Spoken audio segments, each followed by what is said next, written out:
मेरे बच्चे, आज हम लक्ष्मी नारायण अपने प्यारे प्यारे भक्तों से मिलने आए हैं। कैसे हो तुम मेरे बच्चे?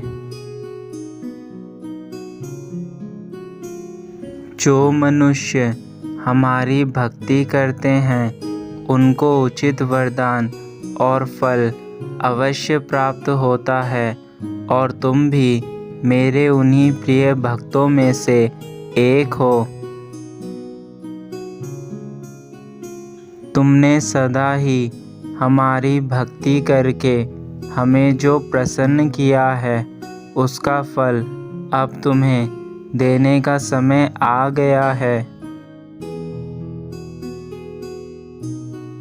जैसे छोटा सा तिनका किसी डूबते हुए को सहारा दे सकता है, वैसे ही एक छोटी सी उम्मीद तुम्हारे बिगड़ते कामों को बना सकती है। जिस उम्मीद से तुम इस संसार के किसी भी कार्य को करने में सक्षम हो सकते हो और तुम्हारे जीवन के सभी कार्य परिपूर्ण ढंग से पूरे हो जाएंगे।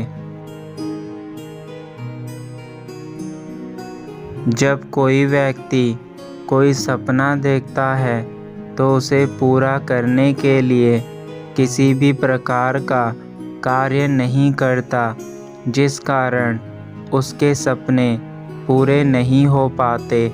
किंतु अब तुम्हें अपने सपने पूरे करने होंगे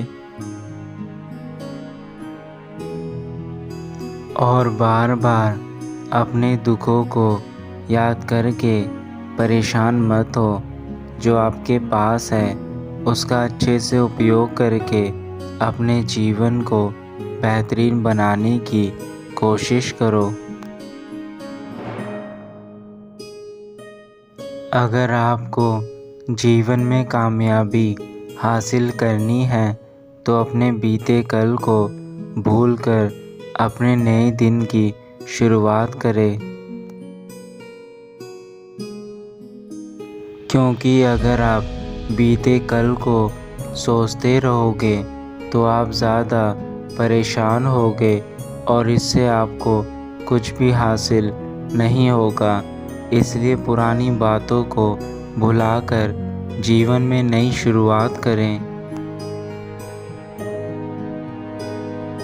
मेरे बच्चों, आपको नदी के पानी की तरह बहते रहना है, एक जगह स्थिर नहीं रहना है। जैसे अगर पानी एक जगह रुक जाता है तो वह सड़ जाता है, इसलिए नदी सदैव ही निरंतर बहती रहती है और साफ और शुद्ध रहती है।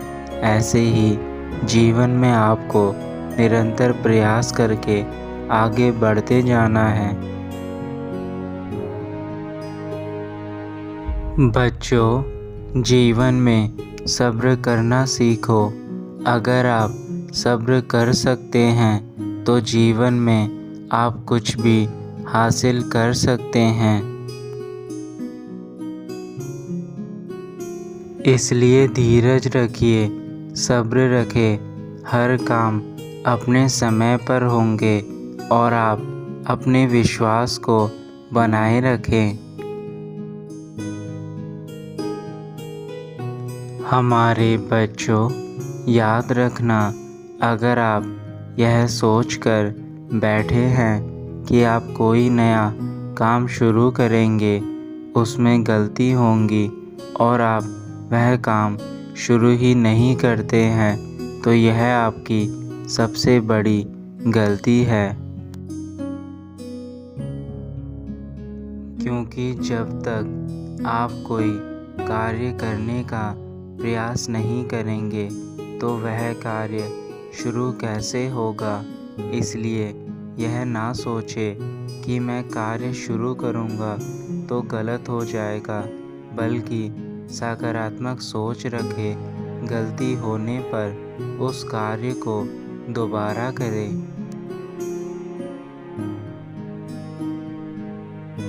मेरे बच्चों, अपने शरीर को स्वस्थ और मजबूत बनाओ, क्योंकि पूरी ज़िंदगी आपको इसी के साथ चलना है। तो आप इसका साथ दे, इसको वक्त दे।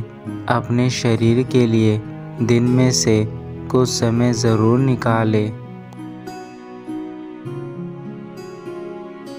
ताकि यह भी आपका साथ आपकी मृत्यु होने तक निभाएं।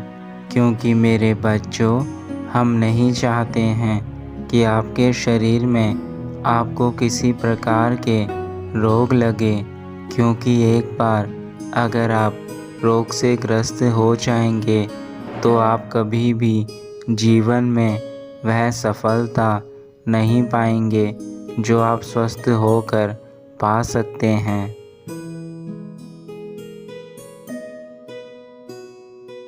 मेरे बच्चों, तुम हर परिस्थिति में खुश रहा करो, क्योंकि जीवन में उतार चढ़ाव आते रहते हैं। लेकिन इस तरह तुम अगर हार कर बैठ जाओगे तो तुम बिल्कुल टूट जाओगे। ऐसा करके तुम खुद को भी दुख पहुंचाओगे और तुम्हारी माता भी यह सब देखकर बहुत ज़्यादा दुखी हो जाएंगी। इसलिए मेरे बच्चों, उठो, आगे बढ़ो, फिर से प्रयास करो, तुम्हें सफलता ज़रूर मिलेगी। लेकिन मेरे बच्चों, धैर्य और संयम जो व्यक्ति रखता है, उसको उसके कर्मों का फल एक ना एक दिन अवश्य मिलता है।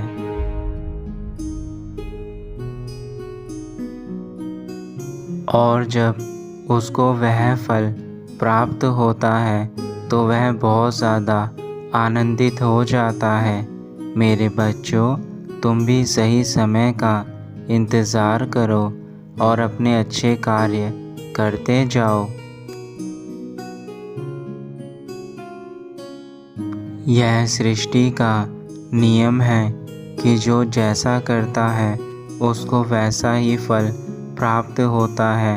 अगर तुम सबका भला करोगे, किसी की निंदा नहीं करोगे, किसी को अपशब्द नहीं बोलोगे, दान करोगे, दूसरों की मदद करोगे, तो तुम्हें आने वाले जीवन में कभी भी यह सब परेशानियां देखने को नहीं मिलेंगी।